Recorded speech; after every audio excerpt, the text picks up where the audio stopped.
श्रीमद भागवतात 9व्या स्कंदामध्ये गंगेच्या अवतरणाची कथा येते। ती अशी की हरिश्चंद्र राजाच्या वंशामध्ये एक सगर नावाचा राजा झाला। हा सगर राजा आईच्या गर्भामध्ये असतानाच याच्यावर विषप्रयोग झाला व विषासह याचा जन्म झाला असल्यामुळे याचं नाव सगर ठेवण्यात आलं। या सगर राजाने अश्वमेध यज्ञ करण्याचा निर्णय घेतला। त्यानुसार त्याने आपला अश्व अर्थात घोडा सगळ्या राज्यांमध्ये फिरण्यासाठी पाठवला। तो घोडा फिरत फिरत कपिल मुनींच्या आश्रमाजवळ येऊन थांबला। या घोड्याच्या पाठीमागे सगर राजाचे 60,000 पुत्र घोड्याचा पाठलाग करत कपिलांच्या आश्रमाजवळ आले। त्या ठिकाणी घोडा थांबलेला पाहून त्यांना असा गैरसमज झाला की कपिलांनीच आपला घोडा अडवला आहे आणि त्यानुसार हे 60,000 सगर पुत्र कपिलांवर चालून गेले। मात्र कपिलांनी आपले डोळे समाधीतून उघडल्याबरोबर केवळ नेत्र कटाक्षाने हे 60,000 सगर पुत्र भस्मसात झाले। पुढे या सगराचा नातू अंशुमान या आपल्या काकांच्या चुलत्यांच्या शोधात कपिलांच्या आश्रमाजवळ आला।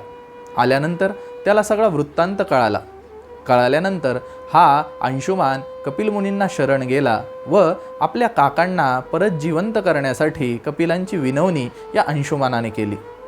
त्यानुसार कपिलांनी अंशुमानाला सांगितले की अंशुमाना, अरे तुला जर या तुझ्या सर्व चुलत्यांना जिवंत करण्याची इच्छा असेल ना, तर केवळ गंगाजलानेच ते पवित्र होऊ शकतील, परत जिवंत होऊ शकतील, याला दुसरा काही उपाय नाही आहे। त्यासाठी तुला पृथ्वीवर गंगेला आणलं पाहिजे।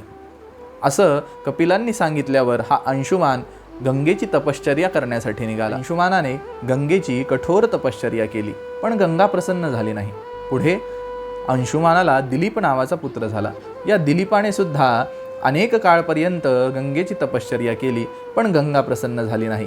पुढे या दिलीपाला भगीरथ नावाचा पुत्र झाला व या भगीरथाने गंगेची दीर्घकाळपर्यंत तपश्चर्या केली असता गंगा प्रसन्न झाली व पृथ्वीवर यायला तयार झाली।